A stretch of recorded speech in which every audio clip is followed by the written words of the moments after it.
السلام علیکم ورحمۃ اللہ وبرکاتہ۔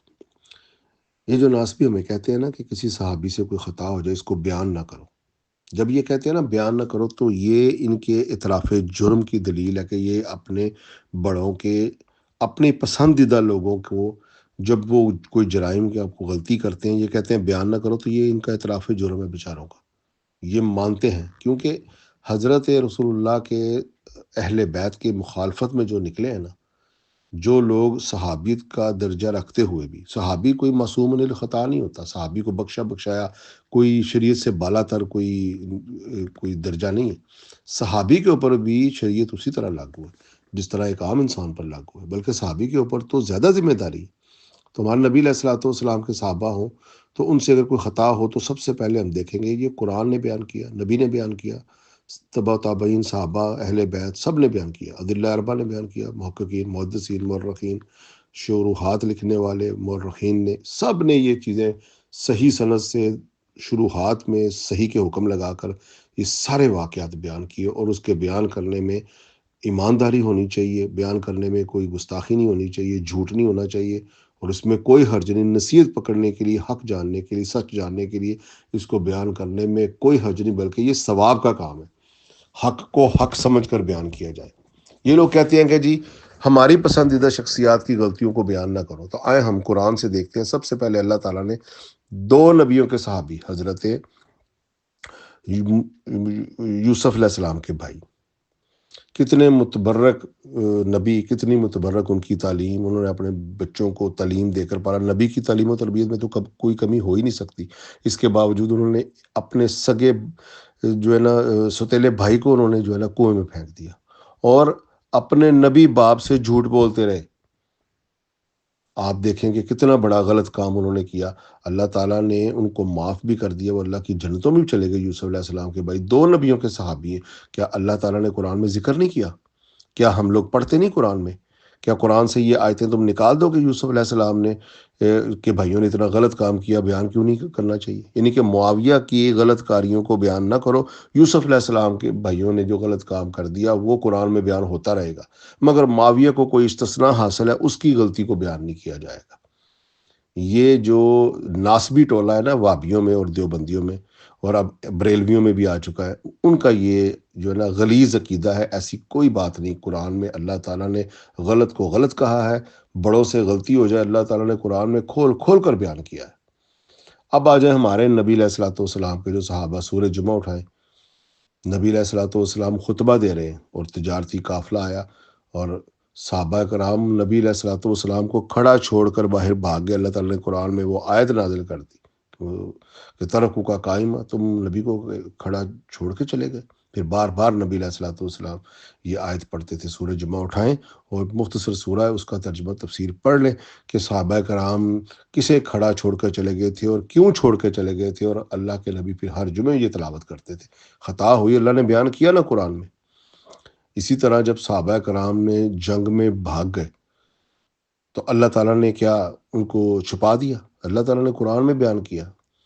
غزوہ احد میں نبی علیہ الصلوۃ والسلام نے صحابہ کرام کو تاکید کی کہ آپ نے یہاں سے نہیں ہلنا، انہوں نے وہ درہ چھوڑ دیا، جیتی ہوئی جنگ ہار گئی، مسلمانوں نے جو ہے نا فرار اختیار کی، جس پر 70 صحابہ قتل ہو گئے۔ اللہ تعالیٰ نے قرآن پاک میں ان کو بتایا کہ تم اللہ نے وعدہ پورا کر دیا تھا، تم نے نبی کی جو ہے نا بات کو نہ مانا، جیتی ہوئی جنگ بھی ہار گئی، اور جو صحابہ کرام فرار ہو گئے اللہ تعالیٰ نے قرآن میں بھی بیان کیا، نبی نے بھی بیان کیا، حدیثوں میں بھی بیان ہوا، ان سے یہ غلطی ہوئی، یہ خطا ہوئی، اللہ نے معاف کر دیا۔ لیکن قرآن میں تو یہ آیات ہم آج تک پڑھتے اور قیامت تک پڑھتے رہیں گے۔ غزوہ حنین میں صحابہ کرام کی کثرت تعداد کی وجہ سے دل میں یہ آ گیا کہ ہم جب تھوڑے 313 تھے ہم ان کو اوپر فتح حاصل کرتے تھے، آج تو ہم 20-25 ہزار ہیں یا 15 ہزار ہیں۔ تو اللہ تعالیٰ نے قرآن میں بیان کیا، پھر ان کو بھاگنے کے لیے راستہ نہ ملا، اور پھر انہوں نے جو ہے نا بھاگنا پڑا انہیں۔ یہ قرآن میں موجود ہے، اللہ نے بیان نہیں کیا۔ آپ آئے غار پڑھ لیں، اس کی پچھلی جو ہے نا آیات پڑھ لیں، اللہ تعالیٰ نے کیا وہاں پر فرمایا کہ اللہ کے نبی تمہیں جہاد کے لیے پکارتے ہیں اور تم زمین سے لگے بیٹھے ہو، تم مدد نہیں کرتے نبی کی۔ اللہ نے بیان کیا نا، چھپایا تو نہیں۔ قیامت تک کے لیے یہ آیات تم نے پڑھنی۔ آگے چلے جائیں، نبی علیہ الصلوۃ والسلام نے غزوہ تبوک کے لیے جب صحابہ کرام سے کہا، کئی صحابی منافق نہیں تھے، وہ صحابی تھے، وہ سچے تھے، لیکن وہ اپنی دنیا پرستی کی وجہ سے، اپنی کوتاہی اور کاہلی کی وجہ سے جنگ میں نہیں جا سکے تھے۔ جب انہوں نے اقرار کیا تو اللہ کے نبی نے کلام ان کے ساتھ کرنا چھوڑ دیا، حتیٰ کہ اللہ تعالیٰ نے جب معافی دی تب جا کر اللہ کے نبی نے ان کو معاف کیا۔ تو کیا یہ بیان نہیں ہوتی چیزیں قرآن پاک میں؟ خطا کو خطا نہیں کہا جاتا، اپنی مرضی ہوتی ہے۔ تو جب شراب کی سزائیں ہوں گی تو ولید ابن عقبہ کا واقعہ پیش کریں گے۔ وہ صحابی نہیں، اس نے نماز پڑھائی شراب پی کے۔ مسلم شریف میں اللہ کے نبی کی یہ حدیث نہیں موجود کہ شرابی کو 40 کوڑے لگاتے تھے؟ تو وہ شرابی کون تھا جس کو 40 کوڑے لگاتے تھے؟ مسلمان ہی صحابی تھے نا۔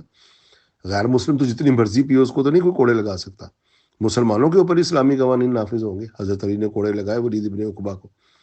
اسی طرح زنا کی سزائیں، اسی طرح چوری کی سزائیں بخاری شریف میں موجود ہے۔ مدھم نامی صحابی کو چوری کی سزا کے عوض میں نبی علیہ الصلوۃ والسلام نے کہا آگ کی چادر سے گھیرے ہوئے، حالانکہ وہ خیبر کی جنگ میں ایک تیر لگنے سے شہید بھی ہو گیا۔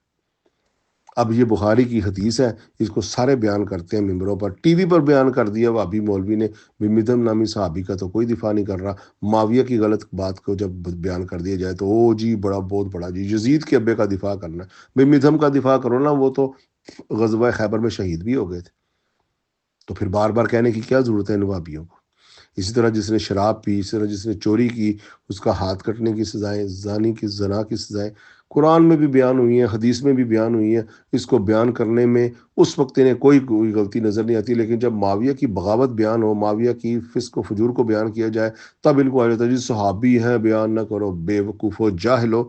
بھئی قرآن نے بیان کیا ہے، حدیثوں میں بیان ہوئی ہیں، تبع تابعین اور صحابہ کرام نے بیان کی ہیں، محدثین حدیثیں بیان کرتے آئے ہیں اور کتابوں میں ترجمہ کر کے جو جنہیں عربی نہیں آتی ان تک بھی پہنچائی۔ تو ایسا کوئی دین نہیں ہے، اسلام میں ایسی کوئی چیز نہیں ہے، وہ دین اسلام نہیں ہو سکتا جس میں کچھ بندوں کی غلطیوں کے اوپر پردہ ڈال دیا جائے۔ اللہ کے نبی نے ایسا نہیں کیا۔ بتایا فاطمہ بنت محمد بھی اگر چوری کرے گی اس کا بھی ہاتھ کٹے گا۔ استثناء اسلام میں کسی کو نہیں ہے۔ صحابی کے اوپر تو دوہری ذمہ داری ہے کہ اس نے اللہ کے نبی کا دور پایا، پھر بھی وہ غلط کام کرتا ہے، اللہ کے نبی کے صحابہ کو قتل کرتا ہے، بغاوت کرتا ہے، قتل و غارت گری کرتا ہے، صحابہ کی موجودگی میں یزید جیسے سور کو حکومت دے کے مرتا ہے، صحابہ کی موجودگی میں مروان جیسے غلیظ کو مدینے کا گورنر بناتا ہے، صحابہ کی موجودگی میں غیر صحابی کو ان کے اوپر امیر بنا دیتا ہے۔ تو صحابی کے اوپر بھی اسی طرح قانون اور شریعت لاگو ہے۔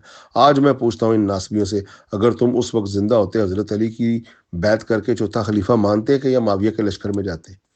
اس وقت کچھ ناسبی کہتے ہیں علی کے لشکر میں جاتے، کچھ ناسبی کہتے ہیں دونوں کے لشکر میں نہ جاتے۔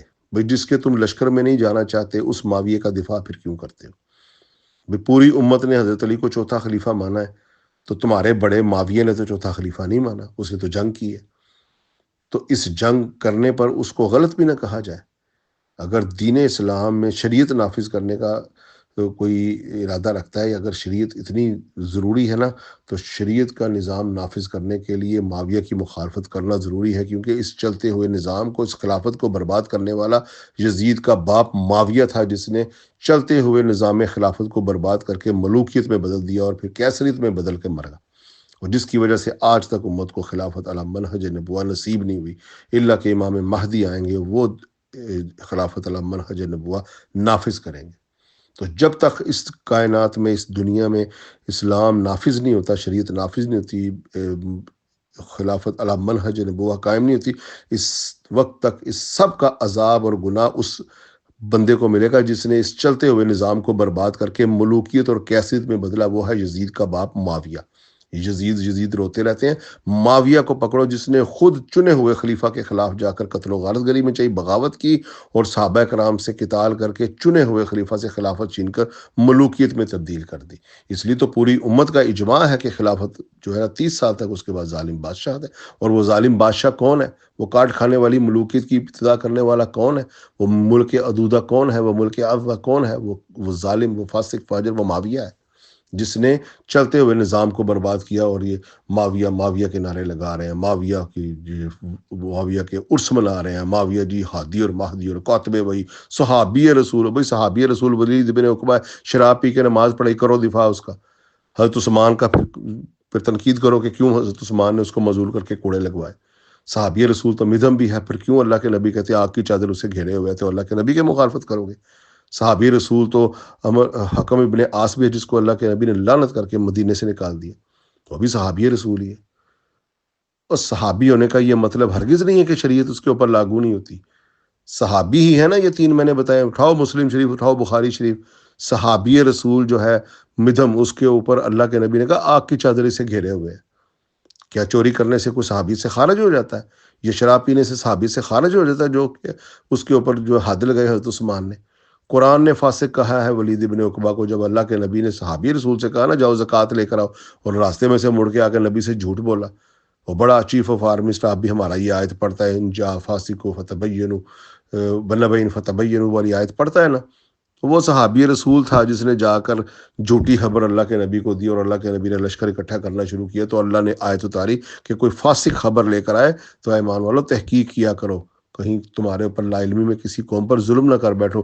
وہ صحابی رسول تھا ولید ابن عقبہ، جس نے آ کر نبی سے جھوٹ بولا تھا. کیا صحابی نے جھوٹ بولا تو اللہ نے فاسق نہیں کہا اسے؟ صحابی بغاوت کرے گا تو اس کو باغی نہیں کہا جائے گا؟ صحابی قتل و غارت گری کرے گا تو اس کو پکڑ کے کوئی سزا نہیں دی جائے گی؟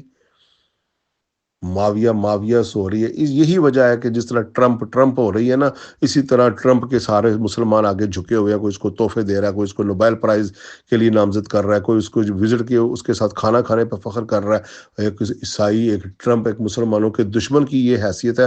تو معاویہ تو پھر بھی مسلمان تھا، معاویہ کو تو صحابیت بھی حاصل تھی اس وقت. معاویہ بھی ٹرمپ کی دوسری شکل ہی بنا ہوا تھا، بلکہ ٹرمپ سے بھی برا تھا معاویہ.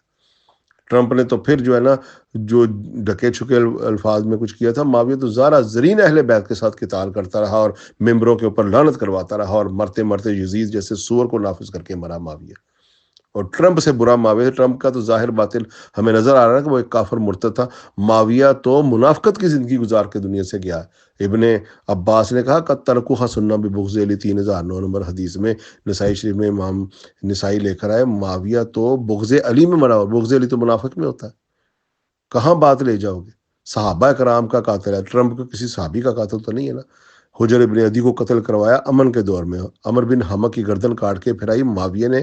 جب کہ حکومت اس کو مل گئی، صلح حسن کے تحت معاہدہ ہو گیا، آپ قتل و غارت گری بند کرو، پھر بھی وہ قتل و غارت گری کر رہا ہے معاویہ. حضرت عمار یاسر کو قتل کیا اس کے لشکر نے. محمد بن ابی بکر کو گدھے کی آگ میں رکھ کر جلوایا اس معاویہ نے. ان لوگوں کو شرم نہیں آتی، پھر بھی معاویہ معاویہ کرتے ہیں. معاویہ پر تنقید کرو تو کہتے ہیں جی صحابی پر تنقید ہو گئی. اور جن کو قتل کر رہا ہے کیا وہ کوئی چائنیز تھے؟ وہ بھی تو صحابی ہیں، بلکہ وہ سابقون الاولون صحابی ہیں جن کی احسان سے اتباع کا اللہ نے حکم دیا. معاویہ ان سے قتل و غارت گری کر رہا ہے، وہ تو قرآن کی آیت کا منکر ہو گیا معاویہ. قرآن کہتا ہے سابقون الاولون کی احسان سے اتباع کرو، معاویہ ان کے ساتھ قتال کر رہا ہے. قرآن کہتا ہے اولی الامر کی اطاعت کرو، معاویہ ان سے قتال کر رہا ہے. معاویہ تو قرآن کے مخالف ہے. حدیثیں تو اتنی ہیں کہ معاویہ ایک ایک حدیث کی مخالفت میں کھڑا ہے. اللہ کے نبی سے ٹکر لی ہے اس معاویہ نے. تو یزید کے باپ کی تعریف کرنا بند کرو. جس کو زیادہ خارش ہے نا وہ آ جائے خلافت اور ملوکیت گروپ میں ہم سے گفتگو کر لے. السلام علیکم.